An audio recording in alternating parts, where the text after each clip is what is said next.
We are honored to have one of those leaders here with us today. He has proven himself a compassionate and determined public servant, a true friend to the University of Connecticut, and, as his presence here today indicates, a supporter of the universal cause of human rights. Please join me in welcoming Governor Ned Lamont.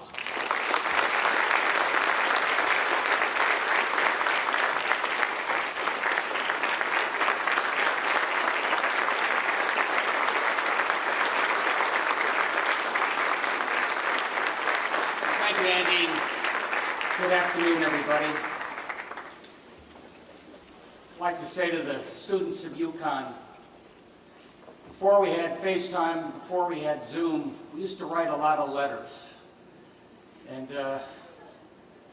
Chris Dodd wrote a book called Letters from Nuremberg. It was about letters that his dad wrote when he was at Nuremberg at the age of 38, across the Atlantic from his family. And it were letters from the heart, letters where he asked how his wife Grace was doing, how the kids were doing, what they were making for dinner. And Grace, I'm thinking about you. Whenever I hear an Irish eyes are smiling, that's what I'm listening to right now. His letters also talked about what the meaning of Nuremberg was. This was at the end of World War II. And the question was, how do you deal with these Nazi leaders? Some thought maybe you should have a trial. Stalin said, what's a trial? Even Winston Churchill said maybe they should just be executed. But the President of the United States and Judge Jackson and Thomas Dodd thought otherwise. They said, America is super because of the power of our ideals. That's what makes us super. And we're going to stay true to our ideals, true to a rule of law, true to the fact that these people are going to be tried in a courtroom setting, and the evidence is going to be laid out in front of the people around the world, and they will get their just desserts. And that's just what happened. And young attorney, 38-year-old Thomas Dodd, led the way in that prosecution. And that was, to some degree, the world's introduction to America as a superpower and what we stood for. More than our military might, it was the power of our ideals, the power of the rule of law, the power of human rights. That's what that represented, and that's what that statement was, and that's what that book was about, and that's what Thomas Dodd was about. And then he came home, and he got home, and he saw his young son, Chris, for the first time, just learning to walk, barely able to walk. And as they say, they started calling Chris Dodd the Shadow, because he followed his dad everywhere he went.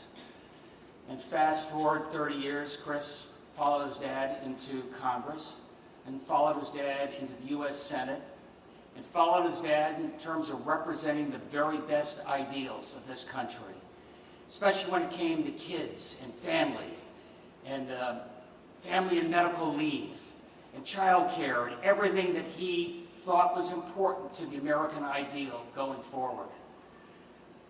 And that's why this center is named after Thomas and Chris Dodd.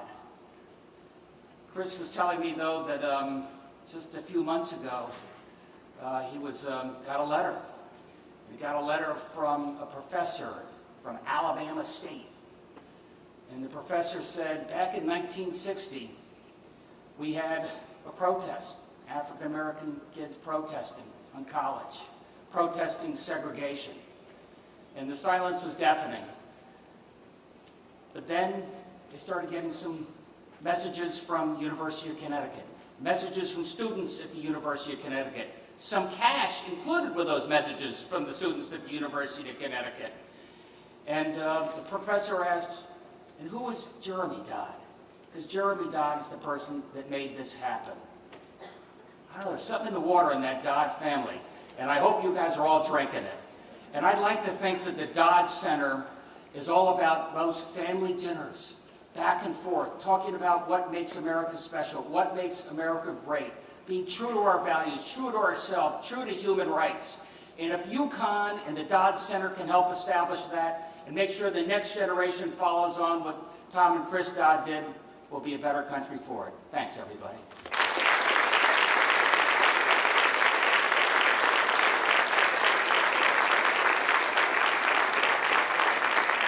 Ladies and gentlemen, please welcome Representative Joe Courtney.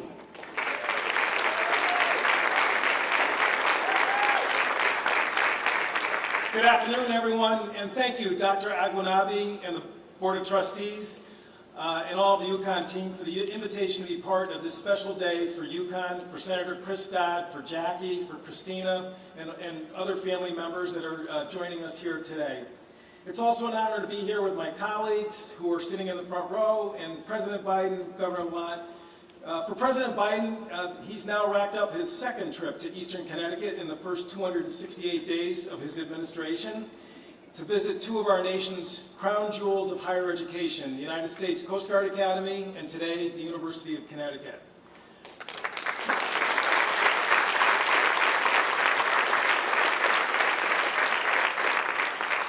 For those of us who live in this region, we know there is no better place than UConn for Chris Dodd's work on human rights to be perpetuated. As many here know, Senator Dodd was born right up the road in Willimantic, or as we call it, romantic Willimantic, and spent much of his childhood in nearby Norwich, and began his journey in public service as the congressman from Eastern Connecticut.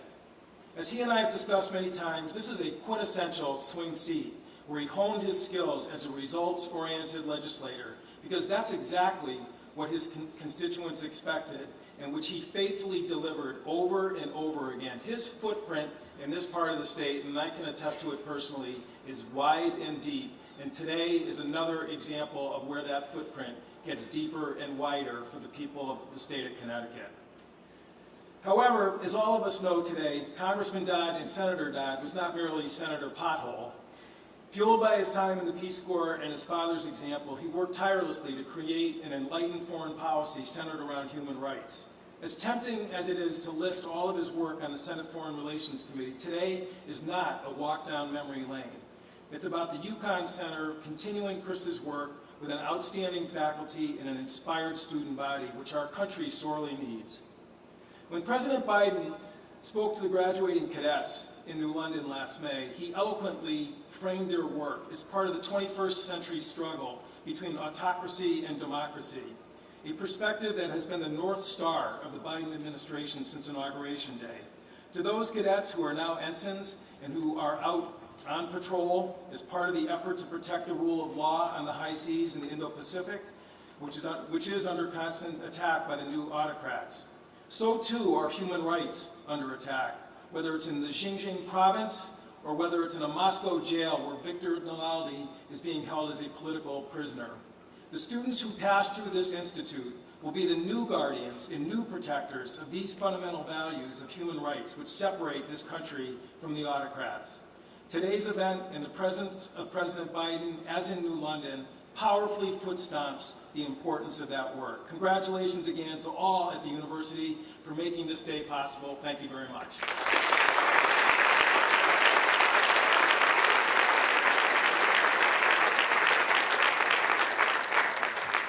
Please welcome Senator Christopher Murphy.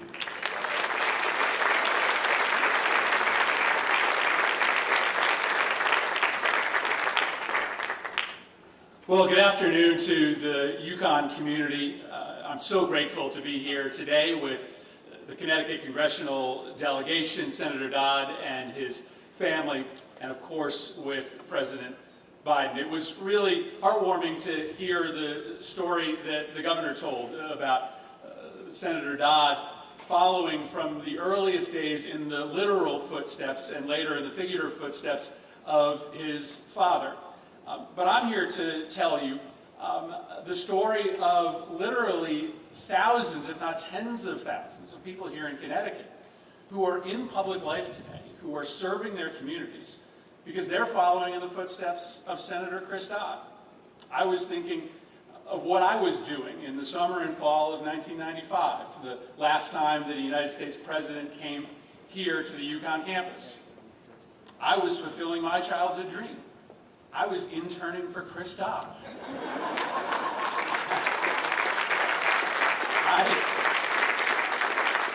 I was doing that because he set an example for so many of us. A senator who was willing to speak truth to power.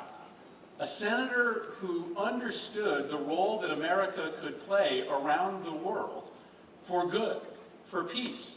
A senator who was willing to take chances to travel to dangerous places like Central America in order to show the example that America could set to end civil conflict, to bring warring factions together. Senator Dodd may have been following in the footsteps of his father, but there are so many all around this state and all around this nation who are engaged in some way in this fight for human rights, in this fight for democracy because of Chris Dodd. And I come back to the letters that we celebrate and the records that this center is going to be able to share with the world. And I was reading through a few of them, just getting ready for today, and I came along a passage from one of Tom Dodd's letters that he wrote just a day after actually arriving in Nuremberg.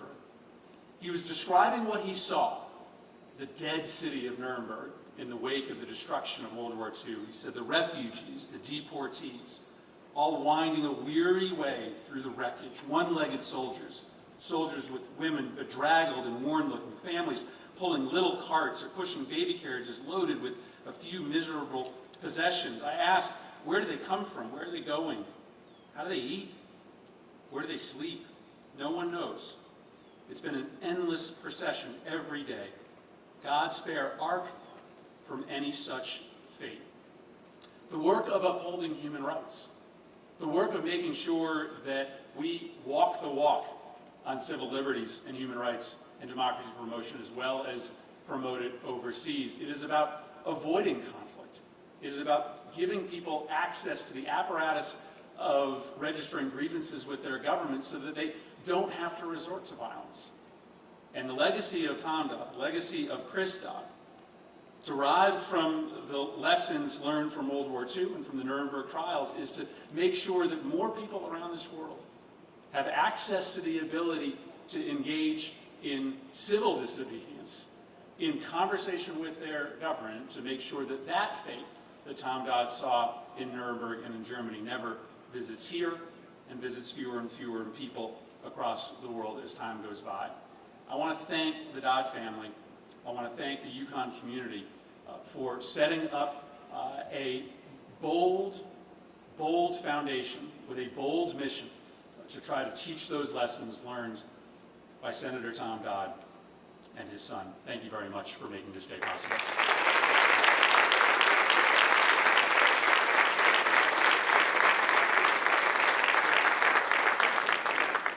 Ladies and gentlemen, please welcome Senator Richard Blumenthal.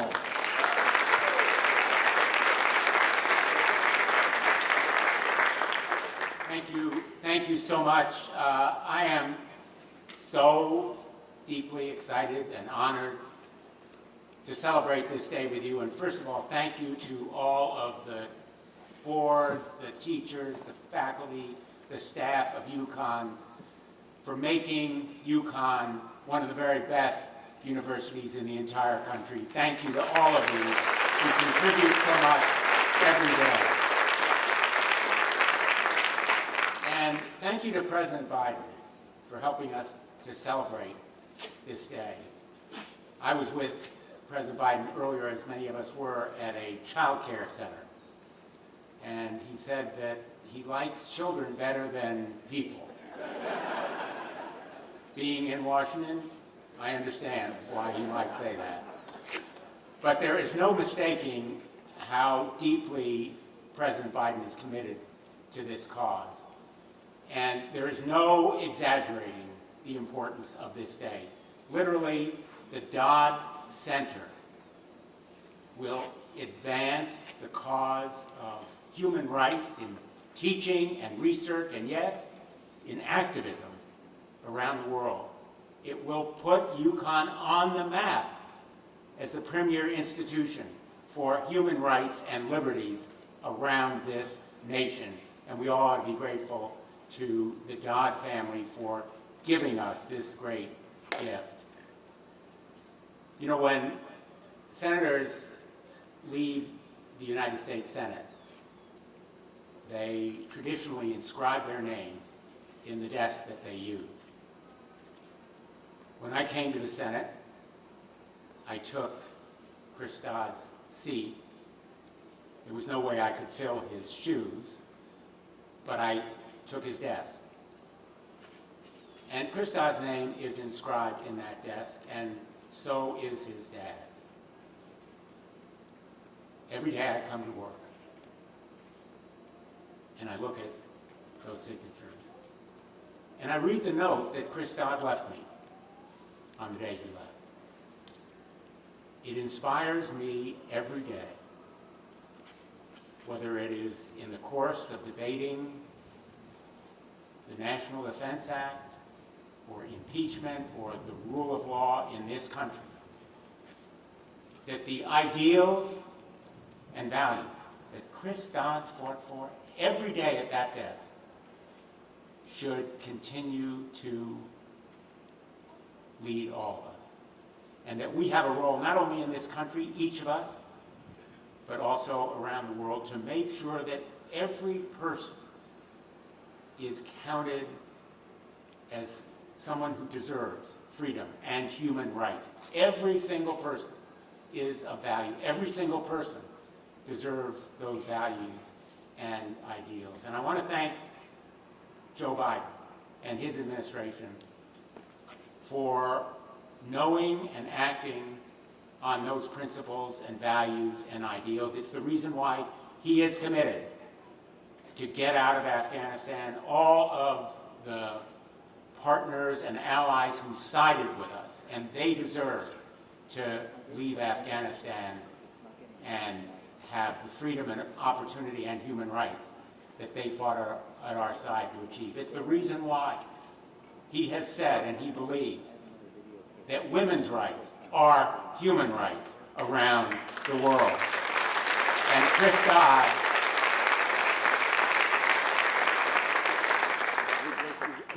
has stood strong and fought hard for these values and ideals, and this place of learning and activism will motivate and inspire countless people to go around the world and around our own country and fight for those rights and liberties.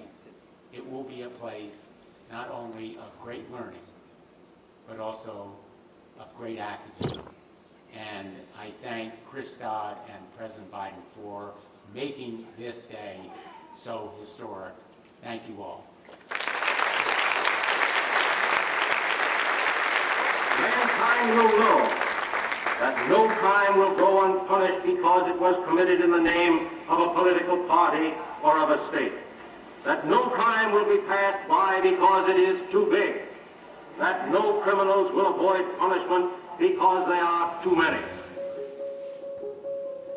If, as so many of us believe, this country rests, in the end, upon its devotion to freedom and liberty and democracy, and upon the strength of its families, you could hardly find a better example than the Dodd family, not only for their devotion to liberty and democracy, but also for their devotion to family and to the memory of Senator Tom Dodd. In October 1995, UConn dedicated the Thomas J. Dodd Research Center to honor the Connecticut Senator's career in public service and to preserve his legacy as executive trial counsel at the historic Nuremberg trials, which began exactly 50 years before the Dodd Center opened its doors. As a state-of-the-art archival facility, the Dodd Center houses Thomas Dodd's papers, which document the prosecution of Nazi leadership for war crimes and crimes against humanity. The dedication of the Dodd Center kicked off the Dodd Human Rights Year, featuring conferences, workshops, and lectures on human rights issues past and present, local and global. From these beginnings, the Dodd Center would grow into one of the most dynamic centers of human rights scholarship, teaching, and engagement anywhere in the world. In 1996, alumnus Gary Gladstein endowed the Marsha Lillian Gladstein Visiting Professorship in Human Rights. And that same year, the Dodd Center inaugurated a distinguished human rights lecture series. In 2001, UConn established a human rights minor. It quickly became one of the most popular interdisciplinary academic programs, drawing students from across the campus.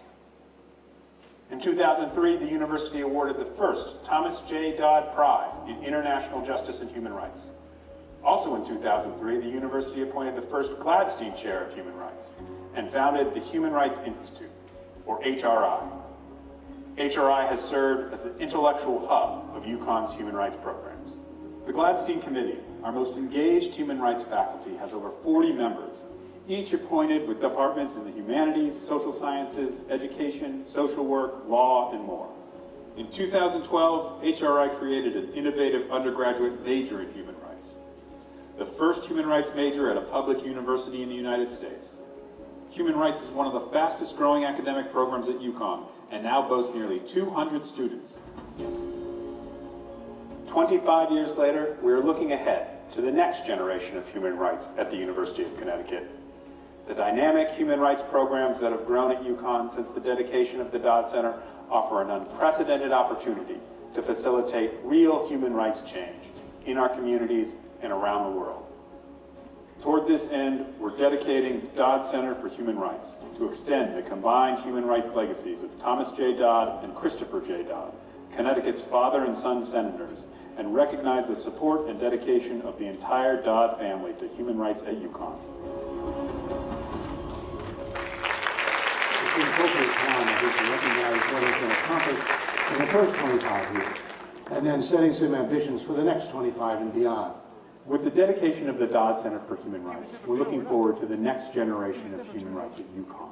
Not only do we recognize 2 generations of service in Thomas and Christopher J. Dodd, but we're also training the next generation of human rights advocates. We now have cutting-edge leading work in outreach and in engagement, including really critical programs in human rights education, democracy and dialogue, and thinking through how we can use digital media and filmmaking to shape understandings of human rights and to help highlight the values that we all aspire to hold. The need for us all to be aware of human rights and doing something about it and learning to live together and share this great country together is essential. The next generation of human rights leaders are here today at UConn. We see it as our mission to change society, and we think that the Human Rights Institute positions us amazingly to do that.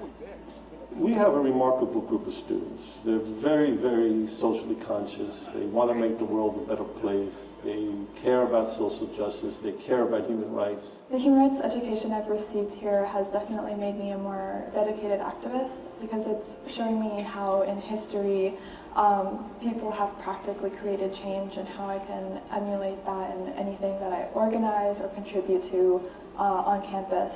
We are so proud that this university now is the only public university in the country with a human rights program like we have. And so for us, the dedication is really a celebration of UConn and all the students at the school. Each person can make a difference. I believe that very deeply. I don't think we have enough appreciation of how much of a difference one individual can make in the lives of others. And so if they walk away from this experience at UConn, having been involved to one degree or another in the human rights program here, I'd like to have them also embrace the notion of the idea that they are equipped to make a difference in people's lives. Thank you, Tom.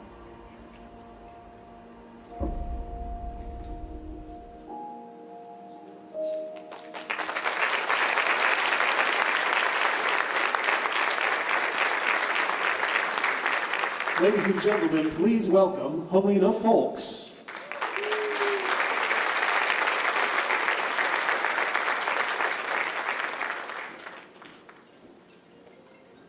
Hello, everyone.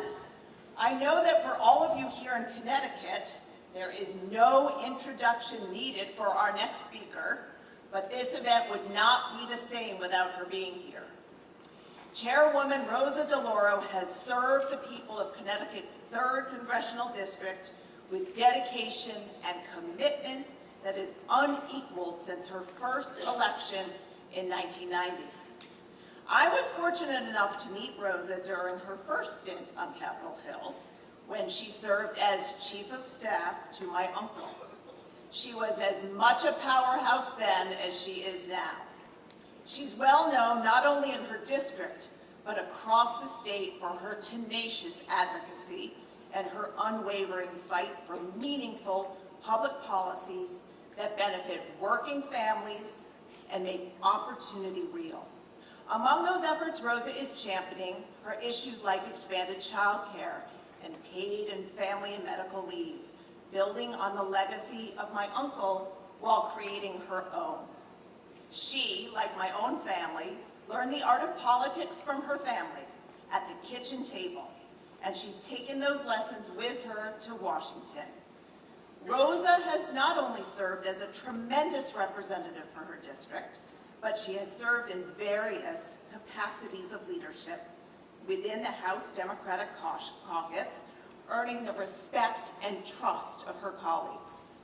Today, she serves as the chair of the House Appropriations Committee and is arguably one of the most powerful members of the U.S. House of Representatives.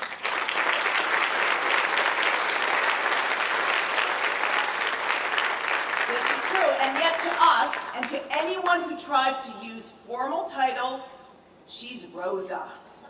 Rosa, we are so proud of you and thrilled to have you with us today. Ladies and gentlemen, Chairwoman Rosa DeLauro.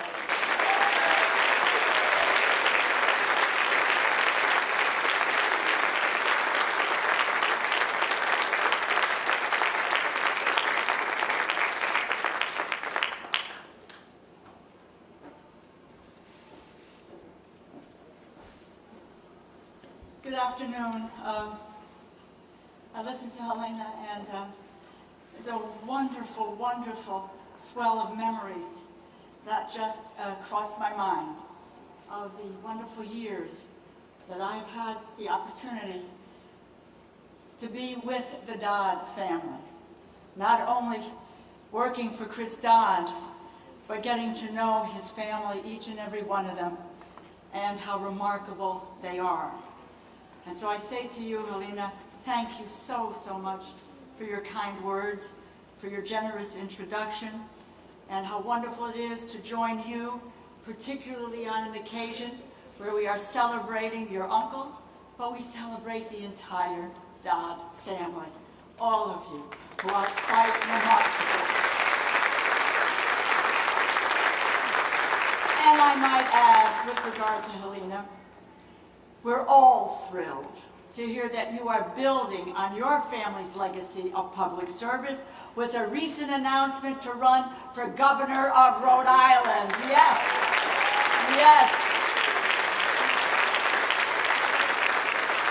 Now, we're all thrilled for you, and your dad, I'm sure, is very, very proud, but your mom would have been over the moon.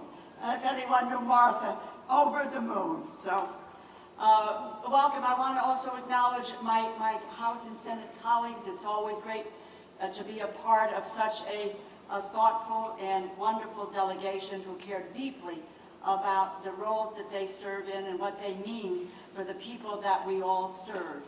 And it's really pretty extraordinary.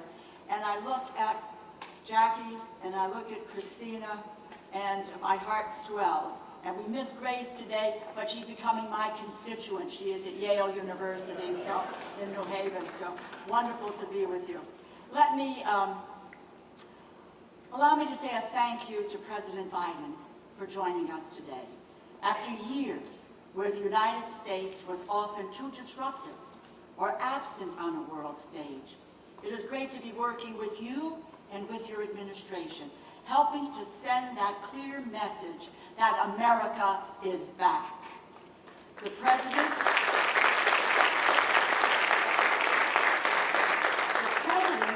also sends a message by being here today.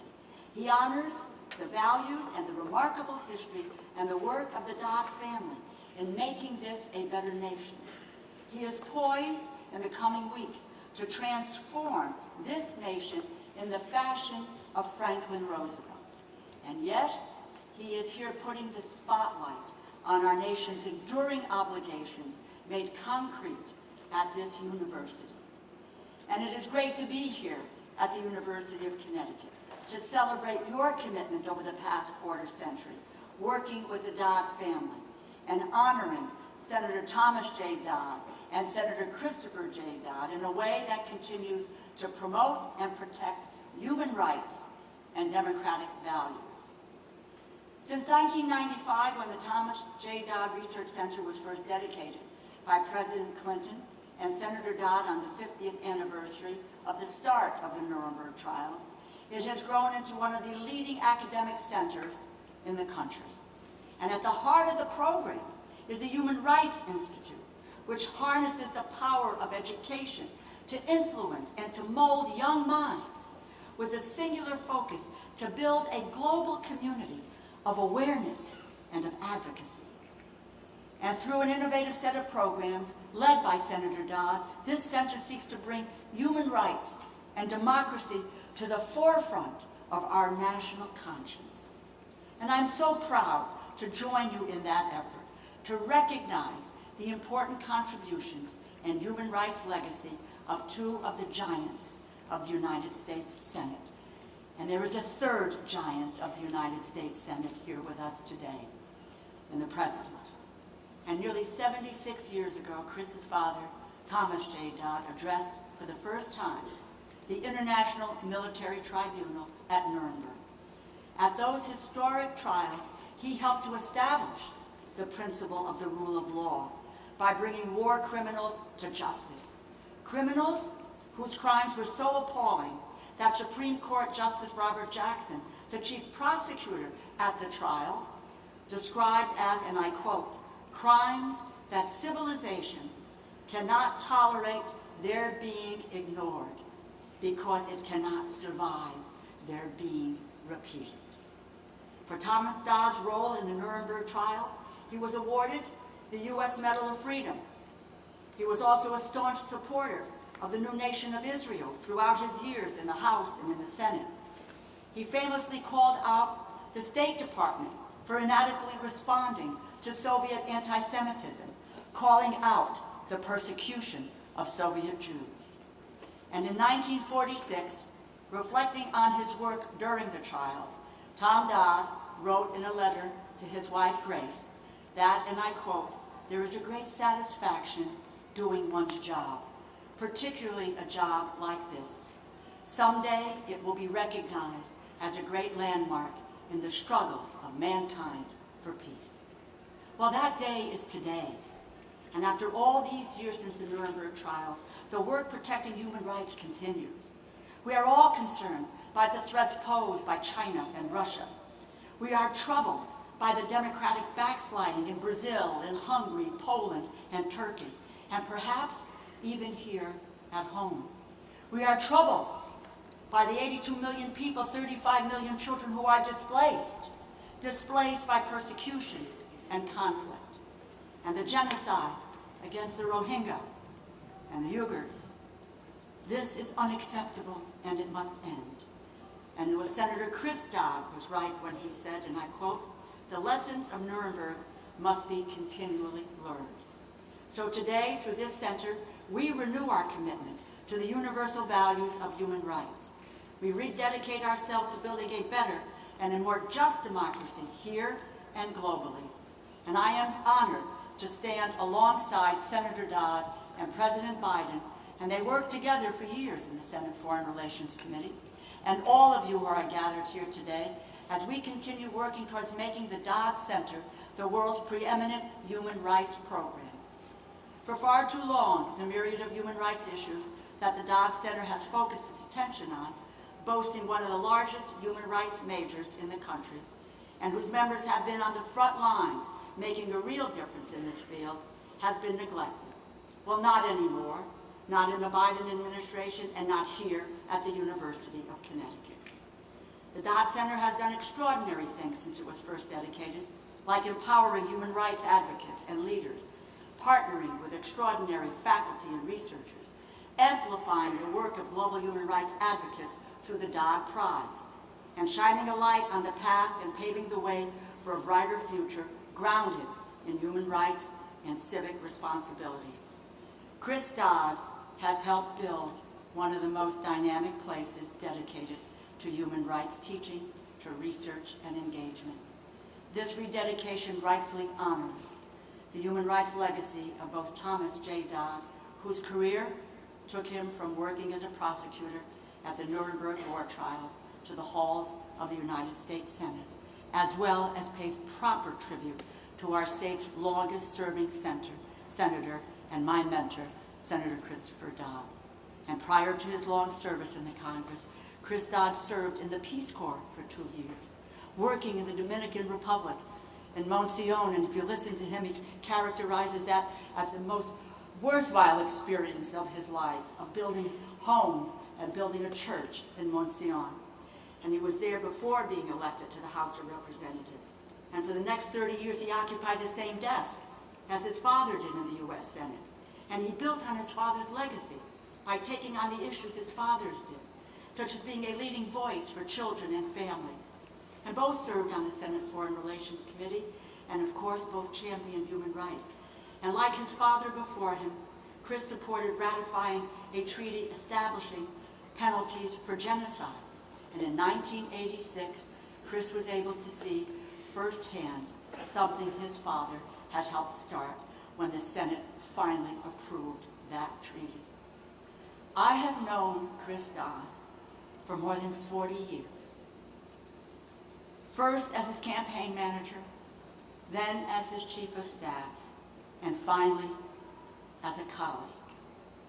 Chris brings such a passion to the battles he has taken on, and that's something I've learned from him and so many others learned from him.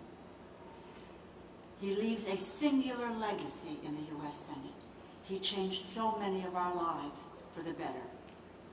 He had the courage to speak out as a freshman senator against the wars in El Salvador and Nicaragua, calling the administration's policy, and I quote, a formula for failure. I witnessed those events. And years later, he took on the Bush administration's war in Iraq, where he declared it erodes our nation's security and its moral leadership. And like his father, Chris too has been prescient and brave on human rights and justice around the world. It is why the Dodd Center has such a broad reach, empowering and inspiring the next generation to be the change that we need in the world today. And with that, please join me in welcoming Senator Christopher J. Dodd. Thank you.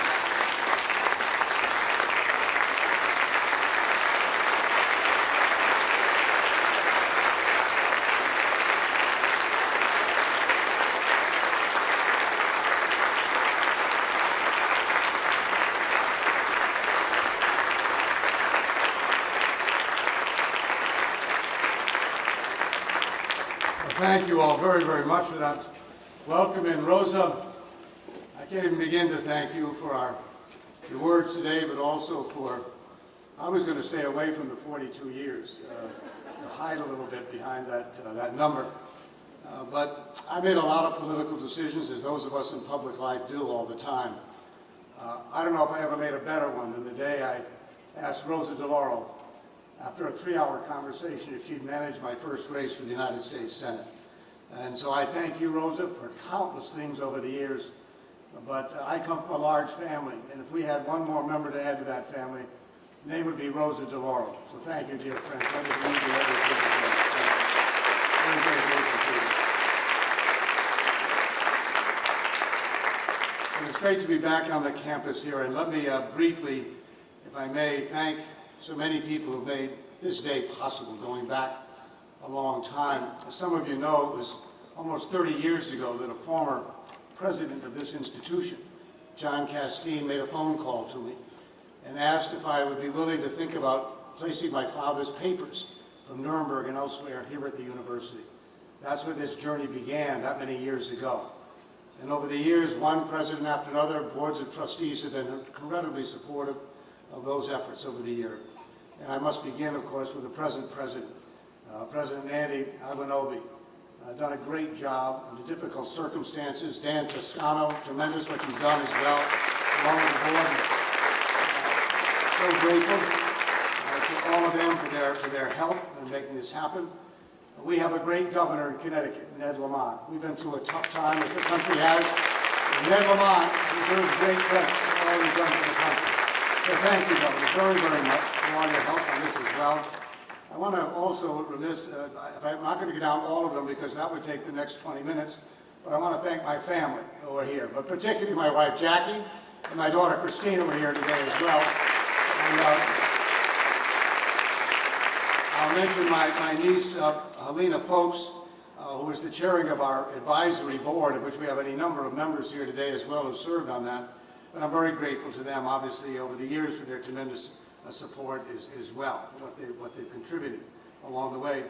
I've had a wonderful board helping us out over the last year or so. I mentioned the governor, his help, and others. But Alan Lozowski and Richard Friedman are two great friends who have been tremendous help. I'm deeply grateful to them for their work, for their help, putting this together. And of course, what an honor it's been to have Rabbi Lozowski and his lovely wife Ruth invoke the invocation here today for all of us. I wanted this to happen for many reasons. Rabbi, you're an inspiration in so many ways. You and your lovely wife were survivors of that Holocaust, which was the genesis of my father's coming alive, if you will, at the Nuremberg trials. And so it would have been not quite the same event had you not been here to start this ceremony off, because so much of what you and the other survivors have done over the years have made the issue of human rights come directly home to all of us. Thank you for your contributions to our state on countless occasions, and thank you for reminding all of us to never ever forget. So thank you, my dear friend Rabbi, for being here and doing it as well. On any journey in life, you meet wonderful people, and there are an awful lot of them gathered here as I look around who are gathered here today. But one of the people that I knew about, I'd heard his name, but didn't get to actually spend time with him until we decided to have lunch with each other about a year and a half ago. And so Gary Gladstein and Phyllis, thank you both. Everything you've done for UConn already, a UConn grad, giving back to this university, the great Human Rights Institute, which is of course something that all of us are so deeply proud of, would never have happened without you. And so thank you immensely, my friend, for your loyalty to this university, your generosity to this university, and your commitment to human rights. It means a great deal. Thank you very much, Gary, for all of that as well. You know, I've always said in politics, the people that you mention at an event like this never remember that you mentioned them. The people that you forget never forget that you left them out as well.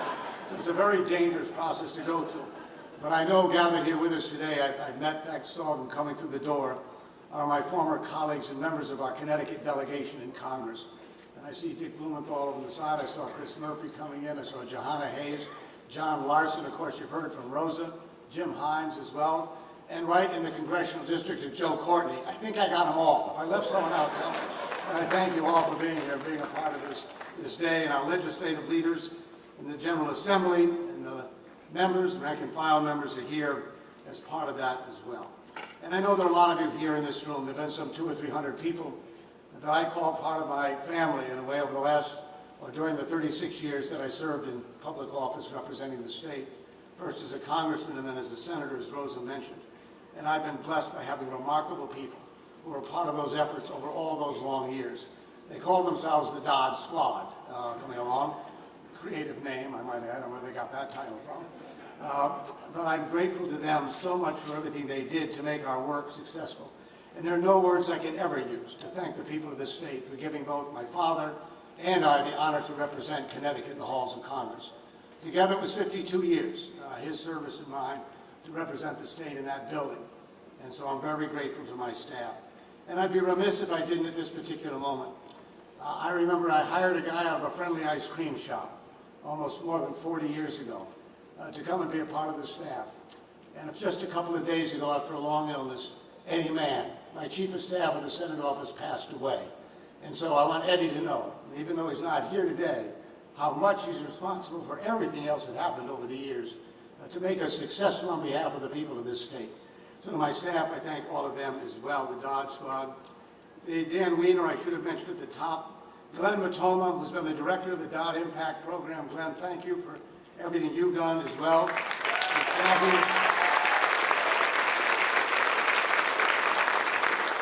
Kathy Leibel, at the director of HRI, the Human Rights Institute. Again, it's a great team to put together and make this happen.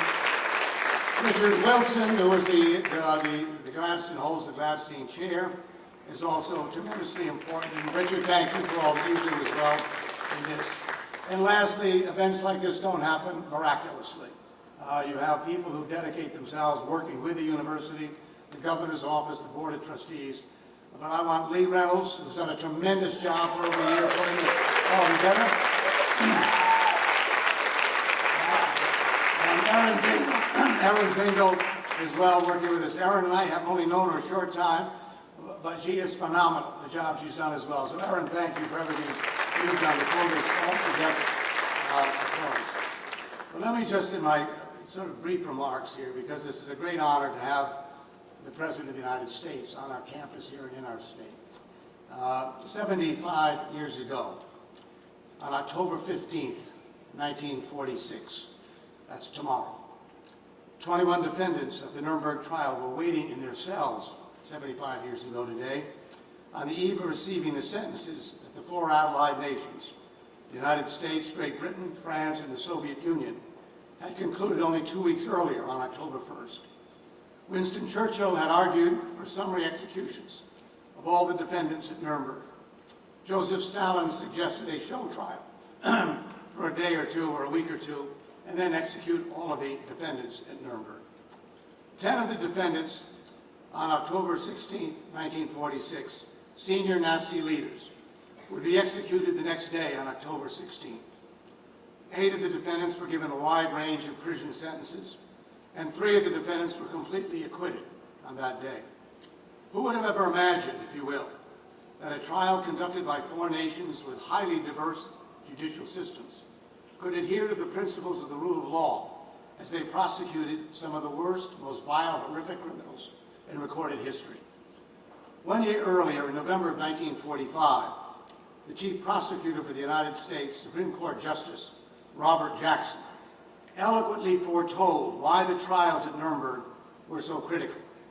His words, uttered 3/4 of a century ago, predicted the conduct of the trial and, importantly, the relevancy of Nuremberg in our 21st century world. My father revered Justice Jackson, almost a father and son sort of relationship, and he often quoted a sentence from Justice Jackson's opening remarks at the trial. Let me share them with you. That 4 great nations, he said, flushed with victory and stung with injury, stay the hand of vengeance by voluntarily submitting their captive enemies to the judgment of the rule of law, is one of the most significant tributes that power ever paid to reason. One sentence which captured the essence of Nuremberg, the rule of law. This wasn't about colonies and acquiring property. It was about restoring the rule of law that had been so violated. Everything the Nazis did during their reign was, in their minds, justified, ironically, because of the Nuremberg laws that gave them permission in their minds to do what they did. Prior to his death in April of 1945, Franklin Roosevelt, as many of you know, appointed Justice Jackson as the United States prosecutor at Nuremberg. And President Truman, shortly thereafter, of course, confirmed that choice. What FDR, Harry Truman, and Justice Jackson understood, and what my father, as a 38-year-old Justice Department prosecutor, would come to understand, and what President Joe Biden has believed and championed for his entire public life, is the peace and security we all seek at home and abroad is rooted in the triumph of democratic values and the rule of law. The confirmation of my father's conviction that the Nuremberg trials were of meaningful importance was expressed in a letter to my mother in the early summer of 1946, almost a year later after the trials began. The letter captures why Nuremberg resonates even today, in my view, with all who value the rule of law. And further, that letter explains the huge impact that Nuremberg had on my father and his deep commitment to human rights and the rule of law throughout his public life. Let me quote from that letter to my mother in June of 1946. "Someday," he wrote, "the Nuremberg trials will be recognized as a great landmark in the struggle of mankind for peace. I will never do anything as worthwhile again. Nothing will ever really be as important. Someday the children, I hope, will point to it and be proud and inspired by it. Perhaps they will be at the bar themselves, and perhaps they will invoke the precedents and call upon the law that we make here at Nuremberg." Today we gather on the campus of a great American university and at the entrance to its Center for Human Rights. May I say with thanks and confidence to those of you gathered here today who made this day possible, including, of course, my friend, the President of the United States. In response to my father's hope that he uttered 75 years ago, here at this center, at this university, in this our country, we will invoke the precedents and call upon the law that was made in Nuremberg 75 years ago. I am very grateful to my dear, dear friend, our president, for coming to Connecticut, for coming to our flagship university, and for coming to the Dodd Center for Human Rights.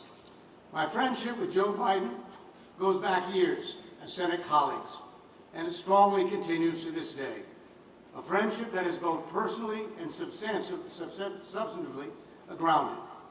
When my sister passed away some years ago in Rhode Island, who came to Rhode Island and walked unannounced into that funeral home? It was then the Vice President of the United States, Joe Biden. When my older brother was diagnosed with cancer, who did I call first for advice and counsel on what to do? My friend, Joe Biden. And we were both campaigning for the presidential nomination, which you've all certainly forgotten, in 2007, participating in those endless debates. Which candidate flew to and from the debate with me? My friend, Joe Biden. Now, allow me to quickly add, we did so because of our deep friendship for each other, but we were also both broke, I might add, as well. In today's highly polarized political world, such joint ventures, regrettably, would be unlikely. So I'm grateful to my friend for being with us today. But there are strong substantive reasons as well for our friendship. In all our years together, I know of no other Senate colleague with whom I served who cared more or fought harder for the fundamental human rights of people at home and around the globe. Before his public life, President Biden was personally engaged with the Civil Rights Movement in Wilmington, Delaware. He authored the Violence Against Women Act, and he was a leading voice against apartheid in South Africa. And his historic confrontation with the Balkans during the Balkans conflict, with the leading Serbian human rights abuser, Slobodan Milosevic, was yet another example of his fearless advocacy of human rights.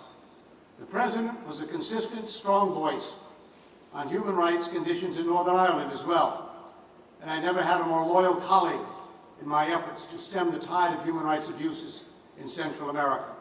As Senator, as Vice President, and today as our President, Joe Biden is not merely an advocate of human rights and the rule of law. He is consistently and actively engaged as an outspoken world leader in this cause.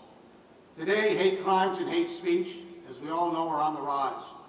Supremacist groups are proliferating at home and around the globe as well. And the number of autocratic regimes seems to grow on a regular basis. Mr. President, your presence here today on this our university campus, at this Center for Human Rights, is not merely a gesture of friendship, as much as I appreciate our friendship. It is also a reflection of who you are, of what you believe, and what you want for our country.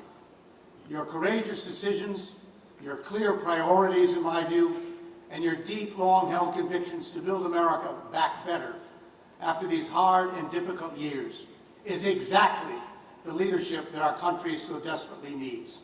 My friends gathered here today on this campus, would you please join me in welcoming and thanking our President of the United States, Joseph R. Biden.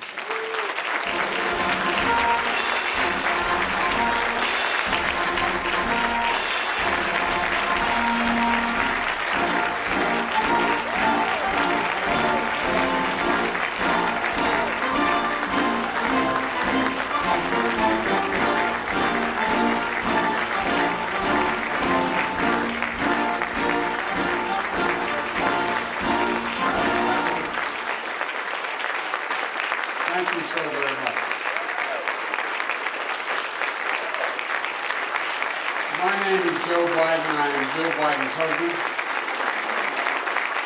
I'm delighted to be here. Thank you. Thank you. It is truly, it's not hyperbole to suggest. It's a great honor to be here, a genuine honor. And at this great public university, celebrating the life and legacy of not one, but two proud sons of Connecticut, Senator Thomas Dodd and my good friend, and we truly are really good, close friends, Senator Chris Dodd. Chris and I have known each other for a long time, but if you'll excuse the point of personal privilege, as we used to say in the Senate, I saw up close how he fought for human rights and human dignity in the Senate.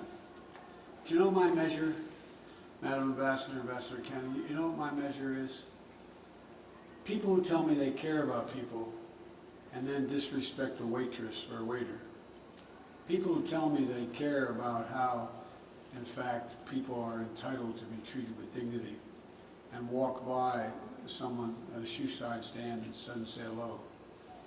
People who do not do the just simply decent things for ordinary people. That's the real measure. I've never seen Chris, figuratively or speaking, walk by anybody. I've never seen him, nor his wife, nor his two brilliant, beautiful daughters. I remember the passion and eloquence that you brought to the floor, Chris, whether you were fighting for American families or serving as the Senate leading voice on engagement with Latin America and the Caribbean. And your brother, the ambassador, did a pretty damn good job as well.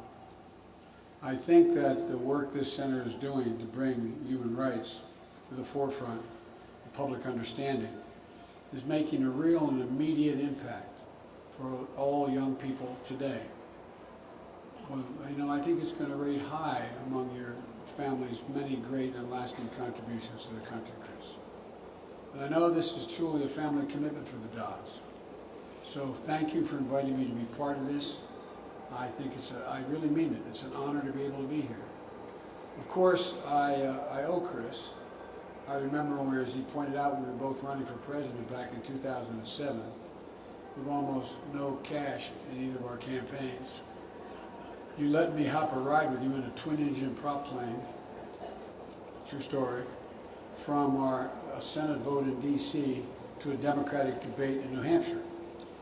We were on our way to the debate one other time, but the whole way up, we just laughed and told stories before we were debating one of them. And then the next day, to get back to the Senate to vote, we had to flag down a young, remember this? Flag down a young senator named Barack Obama to get to even open the airport. God's truth. Remember that, Chris? Here, he'd just been there 2 years. He was on my Foreign Relations Committee. I was chairman. I said, can you get the airport open for us? I used to kid Barack. I couldn't understand why he so soundly defeated me in that primary. And then I realized when he'd be introduced by the voice of God. I get introduced by Johnny Scanafrani. So it took a while for me to figure all this out. Luckily, Chris, I got to travel on a much nicer plane these days. And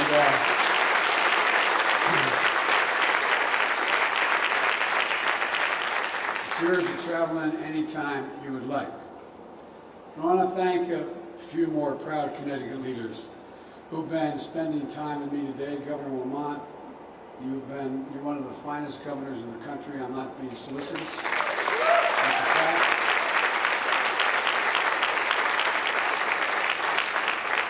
Exceeded only by your wife.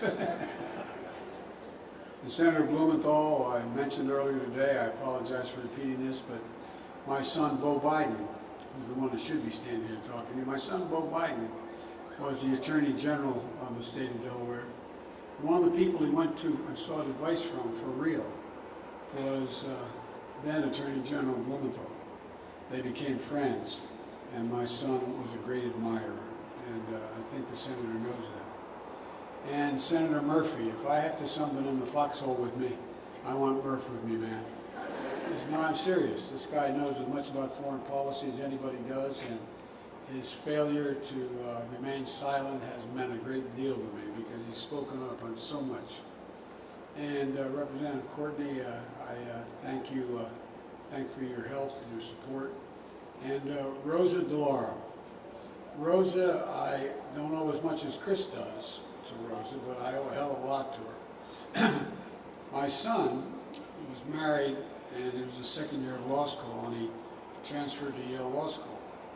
And Rosa heard that I was coming up with him, and the apartment he rented was less than ideal.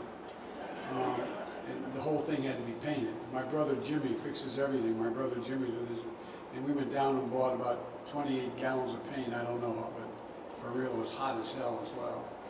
And I'm up on a 8-foot ladder painting the crown molding and sweating like the proverbial you know what.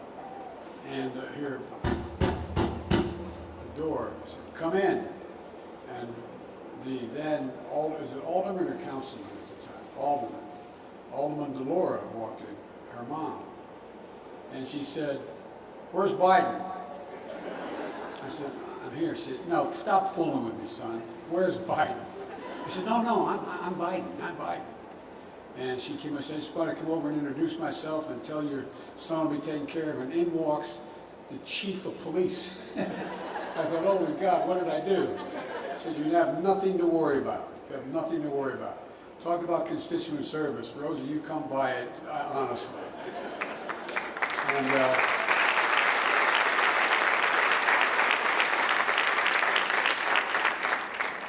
And Rosa, we've all, and I'm not being solicitous again, I'm using that word twice now, we've all learned a great deal from you. I want to thank you for your long-standing dedication to relating to the well-being of children and families, and for championing and expanding the child tax credit, which is a gigantic middle-class tax cut for working families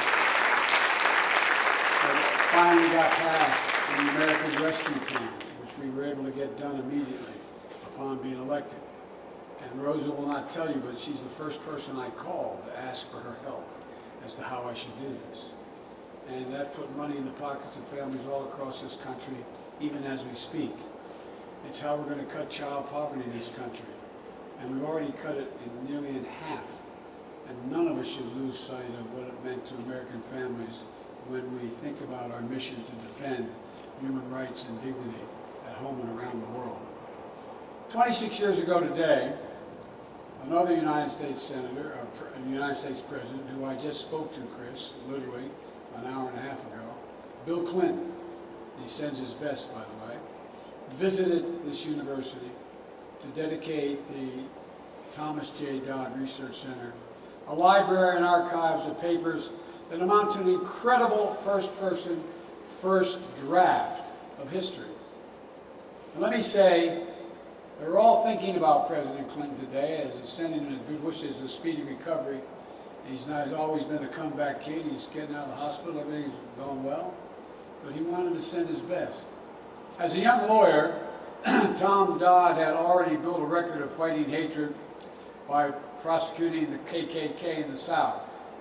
But when in 1945 he left behind his beloved Grace and his 5 young children, a young Christopher, just 14 months old at the time, to travel to the bombed-out cities of Europe to document the shocking atrocities still fresh in their horror, to question and cross-examine some of history's most notorious villains.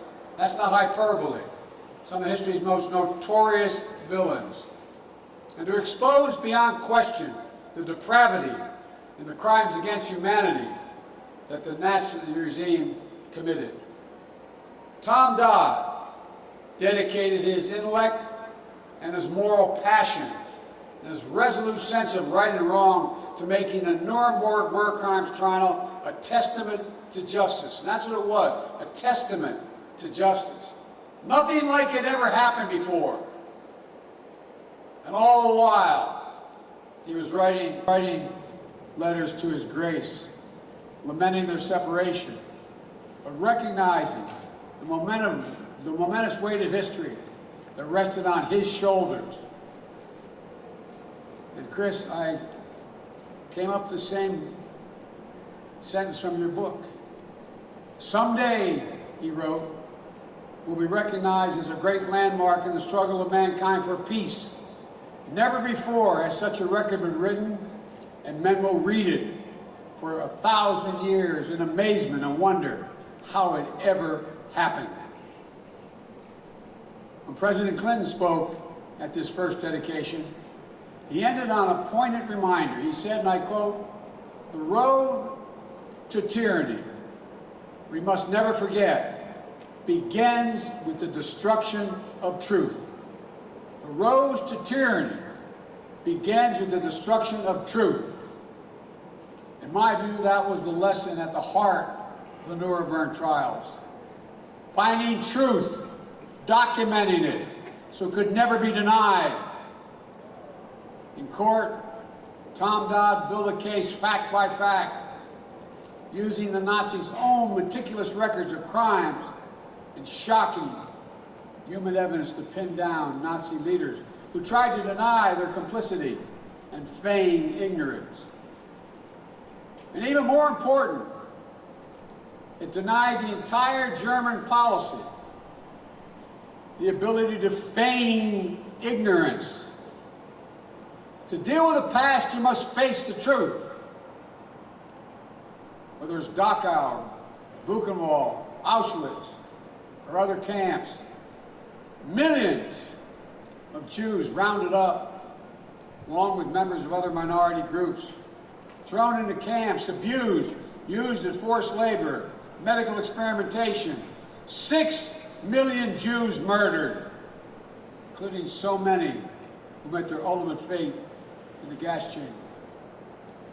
He made sure no one could deny their own eyes and what they saw.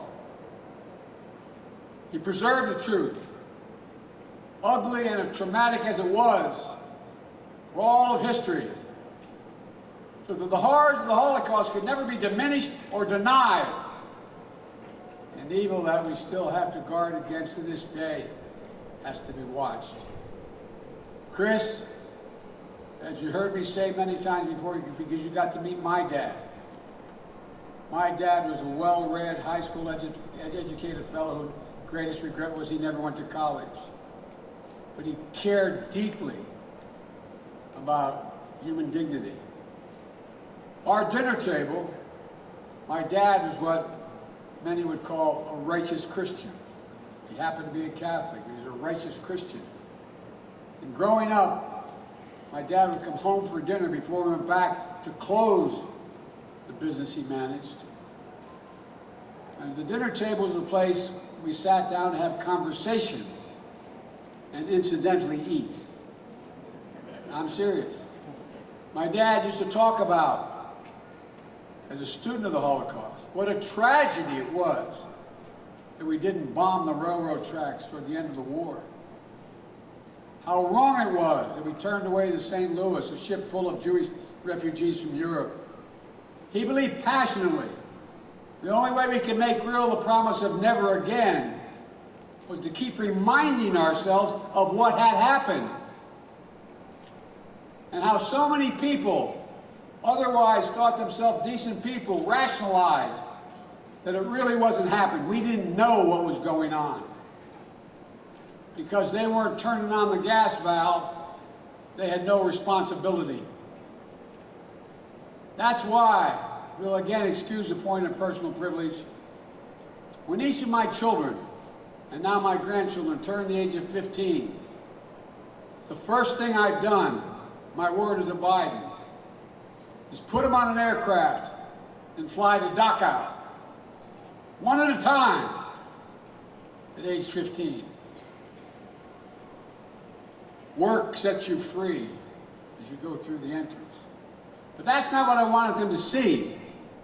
I wanted them to see the lovely homes that were right up against the fence line with their beautiful roofs.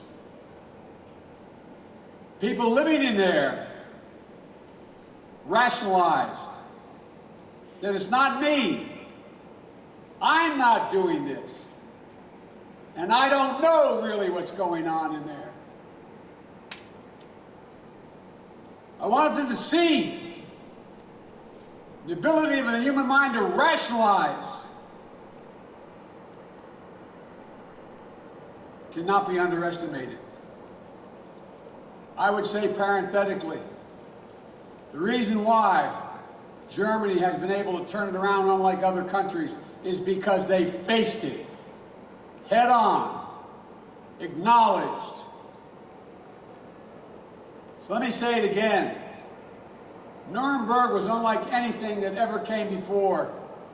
It was not about vengeance.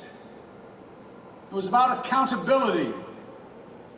For only acknowledging the truth can we prevent the repetition of atrocities, which are happening now in other parts of the world. It elevated our conception, as Chris said, of the rule of law. It set a marker for the future of justice, uplifted the importance of human rights in international affairs. We see it in the Nuremberg tribunals, the blueprint we see in those tribunals, the blueprint for future United Nations tribunals that would help deliver justice after atrocities committed in Rwanda, the former Yugoslavia. We see it in the values championed at Nuremberg, in the antecedents of the Universal Declaration of Human Rights, and the foundation of a rules-based international order, built out of the wreckage of 2 wars, world wars, not just to prevent us from destroying ourselves, but to actively build a better future. We see in the passion of a young prosecutor the commitment to prioritizing the human impacts of policies. The commitment carried through in his son's career of public service by all the students of this institute who have been inspired by the example. We need you. We need you badly. And as we look around the world today, we see human rights and democratic principles increasingly under assault. We feel the same charge of history upon our own shoulders to act. We have fewer democracies in the world today than we did 15 years ago. Fewer. Not more, fewer.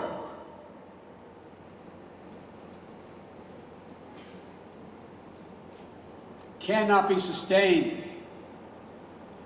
That's why from day one of my administration, I've taken concrete steps to put human rights back at the center of our foreign policy and reassert our moral leadership on the global stage.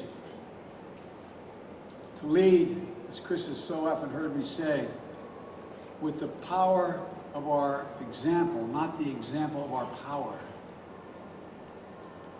Chris and I served in the Foreign Relations Committee. We excoriated abuses elsewhere in the world and called for action overseas. But human rights, in some ways, stood apart from the domestic struggle of civil rights and civil liberties and equal justice here at home. Today, we know that our efforts to defend human rights around the world are stronger because we recognize our own historic challenges as part of that same fight. Leading by example means taking action at home to renew and defend our own democracy, to advance equity and promote justice, to defend the sacred right to vote in free, fair, and secure elections. Leading by example means not pretending that our history has been perfect, but demonstrating how strong nations speak honestly about the past and uphold the truth and strive to improve. We make the best case for gender equality, racial justice and equity, religious freedom, the rights of the LGBTQ+ peoples, and other marginalized communities around the world by practicing what we preach.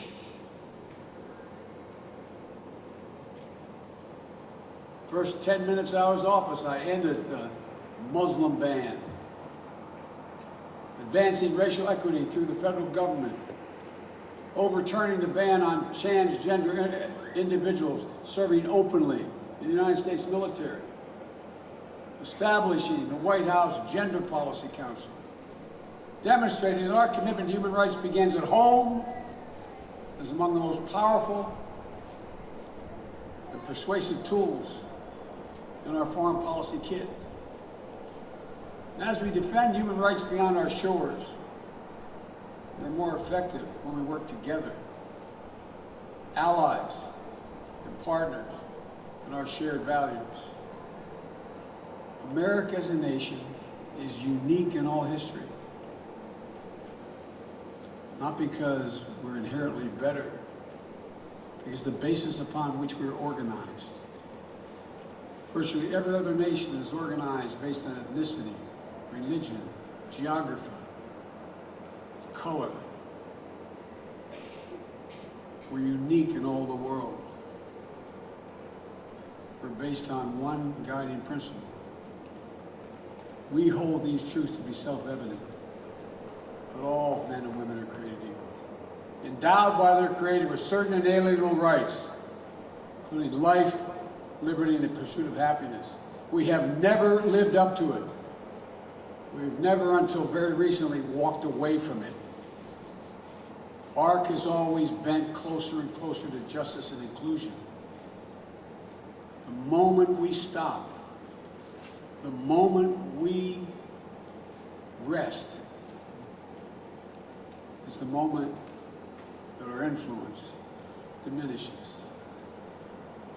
So we're re-engaging multilaterally and rallying the world to advance universal human rights and fundamental freedoms, to prove that democracies can still deliver in an age of fast-moving, cross-cutting challenges. We have rejoined the UN Human Rights Council, which we walked away from. The United States of America last night didn't want to be part. I mean, just yesterday, we won an election to a new 3-year term that begins in January in that committee. We had to fight to get back on it because the world wondered, do we mean it still? The United States of America, do we mean it? In December, the United States will host a virtual summit, a summit of democracies, to bring together world leaders to make concrete commitments to defend democratic values, push back against advancing authoritarianism. Not war, but important words. We can't return to a world where might is right and strong nations abuse weak or oppress individual rights with impunity. Nuremberg forced us to look closely at the evil of humankind and what we're capable of perpetrating. To see mass atrocities, crimes against humanity, do not happen by accident. They don't happen by accident. The result of choices. Choices made by individual human beings and world leaders. And sadly, when we look around the world today, we cannot say that the specter of atrocity is behind us. We see today the patterns, the choices playing out around the world, even as we speak. The oppression and use of forced labor of the Uyghurs in Xinjiang. Treatment of the Rohingya by the military junta in Burma. Rampant abuses, including the use of starvation and sexual violence to terrorize civilian populations in northern Ethiopia. Whenever we hear that kind of poisonous hatred, where we ever see our fellow human beings being dehumanized, doesn't mean we go to war, but we must speak out. Silence, as my dad would remind me, silence is complicity. Silence is complicity. That's what Nuremberg said. Your silence is complicity.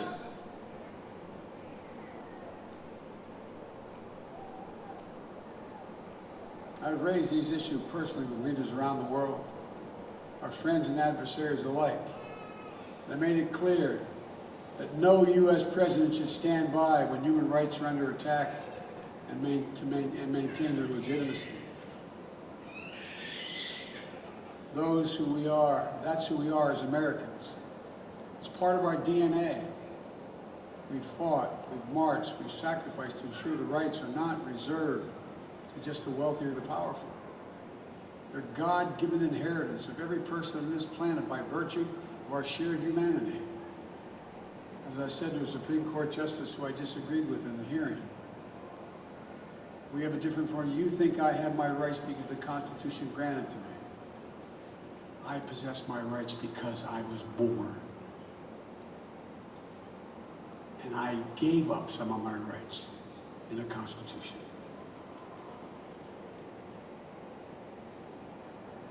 That's a radical idea at the core of the founding of our nation.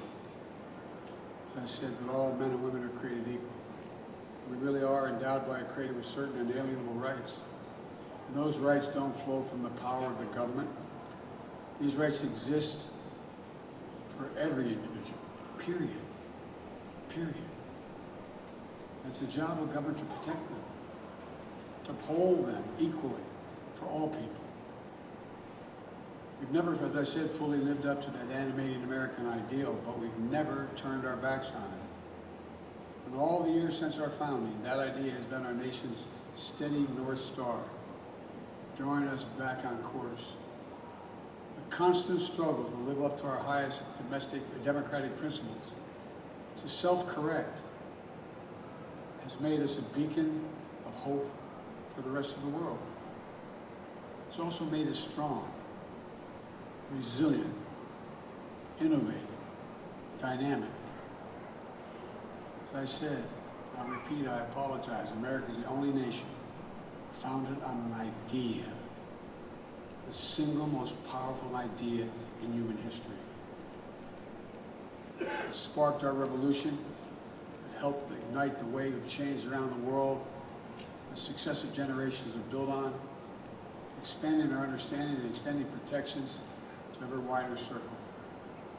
We must never forget just how fragile the principle of universal human rights still is, how easily bruised, often sacrificed in human battles for power and personal enrichment. In an age of increasing misinformation and disinformation, we must not grow complacent in our defense of the democratic values that have been the firm foundation for an era of peace and prosperity unprecedented in human history. Attacks on truth are still the harbinger of tyranny. Nothing about our democracy is assured, as I'm sure you're all becoming to realize today. Nothing about our freedom is guaranteed. We have to work for it. In those letters from Tom Dodd to his dear wife Grace, reflecting his service at Nuremberg, he wrote, "Sometimes a man knows his duty so clearly, so surely, he cannot hesitate, and he dare not refuse it." Tom Dodd lived a life with a clarity of purpose. He brought it to his service as a U.S. Senator, leading the floor fights with the Kennedys